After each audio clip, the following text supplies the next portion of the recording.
Halo, assalamualaikum teman-teman semuanya. Selamat pagi, selamat siang, selamat malam, dimanapun kalian berada. Sehat-sehat semua ya. Oke teman-teman semuanya, di video kali ini aku akan ngebahas tentang series Netflix Stranger Things season keempat. Jadi aku akan review jujur ya tentang series ini. Aku nggak akan ceritain detail plot alur ceritanya ya guys. Jadi di sini aku akan poin-poin aja dan juga hal-hal detail yang aku suka banget di season keempat dari Stranger Things ini. Aku rekomendasiin banget untuk kalian untuk nonton langsung aja. Jadi total Stranger Things ini sudah ada 4 season ya teman-teman. Dengan premier perdana season pertama itu rilis di Netflix tanggal 15 Juli 2016. Dan jujur pada waktu itu aku nonton 2 atau 3 tahun yang lalu ya, aku juga agak lupa. Itu aku langsung nonton borongan ya, bersamaan season 1, 2, dan 3. Pertama kali nonton aku sudah suka banget guys dengan plot alur jalan ceritanya, cast atau pemerannya itu get into deep, chemistry-nya dapet, dan memang kayaknya mereka tuh born to play that role. Jadi mereka tuh memang terlahir untuk nge-cast dan memerankan karakter-karakter itu. Oke, jadi sebelum kita masuk ke pembahasan filmnya, kita kenalan dulu ya dengan cast pemeran dari Stranger Things ini.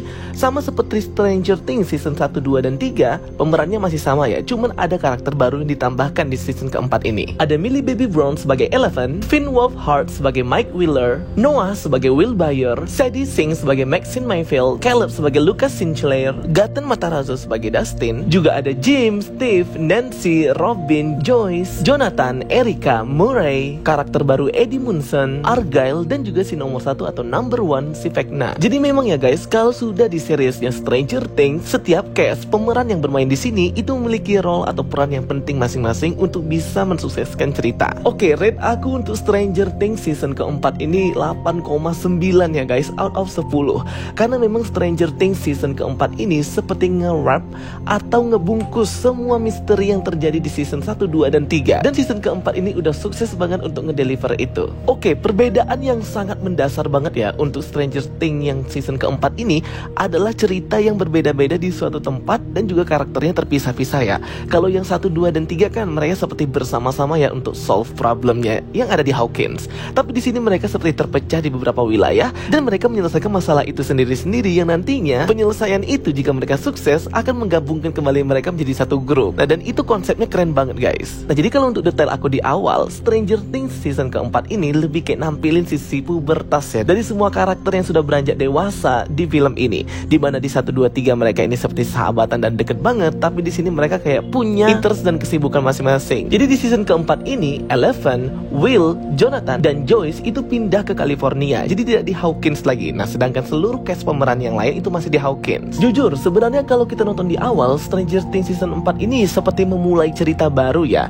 Jadi, kalaupun kalian nggak nonton Stranger Things 1 dan 2 dan juga 3, kalau misalnya kalian males untuk rewatch ataupun belum pernah rewatch, kayaknya masih tetap connect lah ya untuk yang season keempat ini. Karena memang mereka masih menceritakan juga asal muasal dan sebagainya. Jadi nggak betul-betul kehilangan banget informasi-informasi di season 1, 2, 3. Cuman memang kita jadinya nggak terlalu get into deep untuk karakter masing-masing gitu ya. Kalau misalnya kita nggak nonton season 1, 2, 3, jadi kita nggak ikut merasakan gimana petualangan mereka. Tapi kalau untuk secara informasi, kalau menurut aku season keempat ini masih bisa diikutin kalau kita nggak mau rewatch 1, 2, dan 3. Plot alur season keempat ini lebih menceritakan tentang creation dari Upside Down World, yang dimana kembali ke sejarah awal dimana Eleven itu pertama kali berada di tempat fasilitas percobaan dan juga penciptaan Gate Upside Down World pertama kali dibuka. Jadi ini origin story-nya Eleven banget ya guys, awal banget. Eleven kan besar di sebuah fasilitas ya, jadi dia sangat susah untuk social life-nya dengan orang-orang dan berinteraksi, sehingga dia ini jadi korban bully di sekolahnya. Karena memang setelah pindah dengan keluarga Byers, dia ini menjadi putri mereka lah istilahnya, dan juga disekolahkan di sekolah biasa. Jadi konflik itu sudah mulai muncul ya teman-teman semuanya di dalam dirinya si Eleven.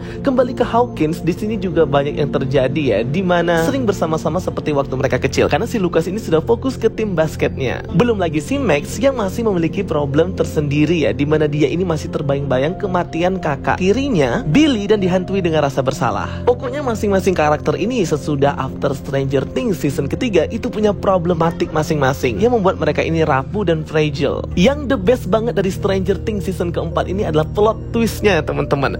Plot twist origin story sejarahnya si Upside Down World itu dan bagaimana gerbang bisa terbuka di Hawkins, only in Hawkins. Kenapa harus Hawkins dan kenapa harus Hawkins yang terkutuk? Kenapa harus kota itu? Nah, di situ origin story-nya dapat banget dan plot twistnya itu mind blowing banget teman-teman. Ini kan terbagi 2 part ya. Ini masih part yang pertama. Katanya sih 29 hari lagi part kedua akan rilis juga. Nah, itu pasti tentunya akan wah keren keren banget. Pokoknya season keempat ini merupakan jawaban ya guys dari semua misteri dan juga pertanyaan di season 1, 2, dan 3. Oke, kita bahas kembali ke ceritanya. Pembulian yang diterima oleh Eleven di sekolahnya itu bener-bener buat aku greget banget ya teman-teman nontonnya. Seriusan banget. Mana nggak ada temannya yang mau bantu, termasuk si Will juga nggak mau bantu dia. Di sini aku kesel banget sih, karena kalau soal bully-bulian kayak ini memang membuat kita para penonton itu jadi gregetan ya. Dan juga si Eleven ini kan sudah kehilangan kekuatannya. Jadi dia tidak bisa lagi menggunakan kekuatannya untuk menyerang orang lain. Jadi itu kayak struggle sendiri dalam diri dia. Dan ketika Mike ini datang ke California untuk liburan, dia bahkan membohongi Mike ya bahwa dia ini orang yang populer dan juga tidak dibully. Dan itu membuat si Will merasa ini hal yang tidak baik. Dan juga si Will ini seperti punya problem masalah sendiri gitu ya. Dia di season ini sampai kemarin habis dari episode ke-7 tidak ada berperan penting banget ya. Jadi dia ini kayak struggle dengan dalam dirinya sendiri. Sahabatnya seperti hilang, sahabatnya Mike mengabaikannya, di sekolahnya pun dia tak punya teman. Pokoknya relation dia ini tidak seperti waktu kecil dulu deh intinya. Singkat cerita, akhirnya terjadi problem atau masalah kekacauan terbaru pembunuhan di Hawkins, yang dimana merupakan ulah dari monster bernama Vecna. Dia ini menyerang remaja-remaja teenagers yang ada di Hawkins secara random, yang dimana mereka tuh punya riwayat problem di keluarganya. Jadi kayak yang broken home gitu deh, yang sedang tertekan, yang sedang menderita oleh orang-orang di sekitarnya, baik oleh keluarganya ataupun kesalahan-kesalahan dosa masa lalunya. Nah, jadi si monster Vecna ini menyasar dan menyerang remaja-remaja teenager yang seperti ini kualifikasinya. Termasuk si Max ya, ketika dia ini masih sangat bersalah dengan kematian kakaknya Billy. So, Vecna ini adalah monster baru ya, yang jadi penjahat di Stranger Things season keempat ini. Kemudian yang terjadi di California lagi adalah si Joyce Murray yang berusaha menyelamatkan Jim Hopper yang masih hidup ya guys. Kita lihat dia ini mati di Stranger Things season ketiga, tapi ternyata di season keempat dia ini bisa survive dan ternyata sedang lagi jadi tahanannya negara Rusia. Tapi yang serunya, Joyce dan Murray itu nggak ngasih tahu Eleven dan teman-teman lainnya kalau si Jim Hopper ini masih hidup dan mereka berusaha untuk menyelamatkannya. Nah, saat si Joyce dan Murray itu sedang pergi menyelamatkan Jim Hopper, si Eleven ini kena tangkap polisi ya, karena dia ini akhirnya nggak tahan lagi dan menyerang si pembuli itu sampai akhirnya dia masuk rumah sakit. Nah, jadi dia tuh kayak ditahan karena kenakalan remaja. Namun ternyata dia ini diambil oleh fasilitas yang dulu pernah menangani dia ketika dia masih dalam ujian percobaan, fasilitas organisasi yang dia panggil kepalanya itu sebagai papa, karena adanya serangan-serangan dari Vecna di Hawkins yang aku ceritakan tadi. Nah, jadi organisasi ini, fasilitas ini mencoba mencari Eleven dan juga mengamankannya karena serangan-serangan di Hawkins itu terus-menerus terjadi. Jadi mereka pikir Eleven ini bisa membantu dan juga mereka akan membantu untuk memunculkan kekuatan Eleven kembali yang sudah hilang. Jadi yang serunya dari season keempat ini, ceritanya itu terpisah-pisah ya teman-teman. Jadi mereka ini masing-masing kelompok, grup anak-anak ini punya goals dan permasalahan yang harus bisa mereka selesaikan. Di mana kelompok dari California berusaha untuk menyelamatkan Eleven, kelompok di Hawkins berusaha untuk mencari informasi sebanyak-banyaknya tentang si Vecna ini, dan kelompoknya Joyce dan Murray itu berusaha menyelamatkan Jim Hopper di Rusia. Pokoknya beda banget deh ceritanya dengan Stranger Things season 1, 2, 3. Nah, kalau untuk keseluruhannya intinya gitulah ya teman-teman. Kalau mau lebih detail lagi, aku saranin kalian nonton aja langsung seriesnya, karena ini serius bagus banget. Oke, jadi yang jadi plot twist banget yang aku suka di sini, ternyata kita ditunjukkan ya origin story-nya si Eleven ini bagaimana. Ternyata dia ini dibully dulu oleh teman-teman lainnya yang memiliki kekuatan superhero. Namun ada satu penjaga yang baik sama dia dan berusaha menyelamatkan Eleven dari sana. Di final episode ke-7 terungkap bahwa penjaga ini adalah number 1 atau 001. Eleven pun terkejut ya ketika mereka akan kabur. Si number 1 ini bisa menggunakan kekuatannya lebih hebat daripada siapapun di ruangan itu. Terjawab sudah ya kelinci-kelinci percobaannya di fasilitas ini. Kok nggak ada nomor 1? Ya nomor satunya itu adalah penjaganya sendiri, number 1. Number 1 ini pada awalnya kekuatannya seperti tertahan ya oleh chip yang ditanam di lehernya. Namun dibantu Eleven untuk mengeluarkan chip itu sehingga dia ini bisa mengeluarkan kekuatan power supernya. Number 1 ini mulai membunuh anak-anak lainnya yang semuanya berkekuatan super.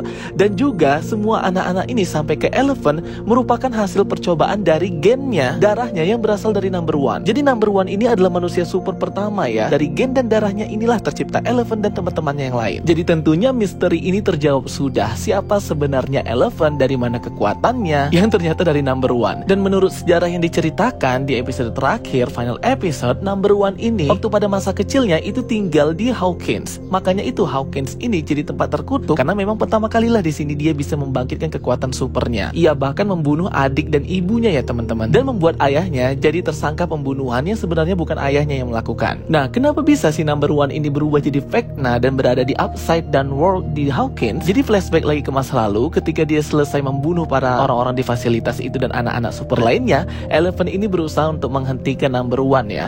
Jadi dia masih kecil banget badannya pada waktu itu mereka bertarung. Namun number one ini meremehkan Eleven yang memang kekuatannya itu di atas dia. Dia pun akhirnya kalah ya teman-teman. Dan terbukalah gerbang Upside Down World pertama kali yang ternyata dibuka oleh Eleven itu sendiri di masa lalu. Dan si number one pun didorong masuk ke Upside Down World itu. Dikurung ya dia di sana teman-teman. Jadi number one ini adalah creature pertama dari manusia yang masuk ke Upside Down World dan dirinya berubah menjadi Vecna di sana. Nah jadi gitu ya guys plot twistnya. Aku pikir si penjaganya ini baik ya karena menolong si Eleven. Tapi ternyata dia inilah si Vecna dan dia inilah yang menyerang dan membunuh remaja-remaja di Hawkins. Dan orang yang pertama kali membuka gerbang Upside Down World itu ya si Eleven itu sendiri. Pokoknya intinya gitu guys, keren banget deh. Nggak sabar lagi nih mau nunggu kelanjutannya Stranger Things season keempat part 2 yang nanti bisa kita nikmati sebulan lagi ya. Pokoknya 29 hari gitulah. Mungkin bagi teman-teman semua subscriber di channel ini yang mungkin belum tahu tentang series Stranger Things, aku saranin boleh banget ya untuk nonton karena seru banget guys. Apalagi monster-monsternya, fantasinya itu dapat banget. Dan tentunya persahabatan dan juga experience pengalaman dari case-nya itu cakep banget. Jadi wajar banget sih ya kalau ngelihat kualitas dari seriesnya ini bahwa ini series number one di Netflix dengan cast dan pemeran papan atas, berkualitas dan juga berakting skill yang baik. Dan juga kalian bisa tahu juga ya promosinya Stranger Things ini nggak main-main guys, karena memang worth it itu sih seriesnya. Oke guys, itu dia ya penjelasan dan review singkat dari aku tentang Stranger Things season keempat. Jadi total ada 7 episode ya untuk part pertama ini,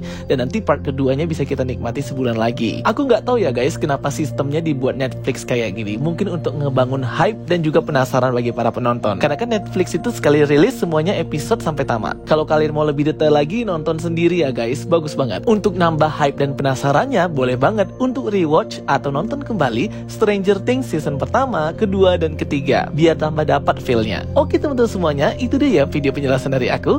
Thanks for watching my videos. Don't forget to like and subscribe ya guys. Kita ketemu lagi di video-video aku berikutnya. So stay tuned and stay watching. Sampai jumpa semuanya. Bye bye. See you next time.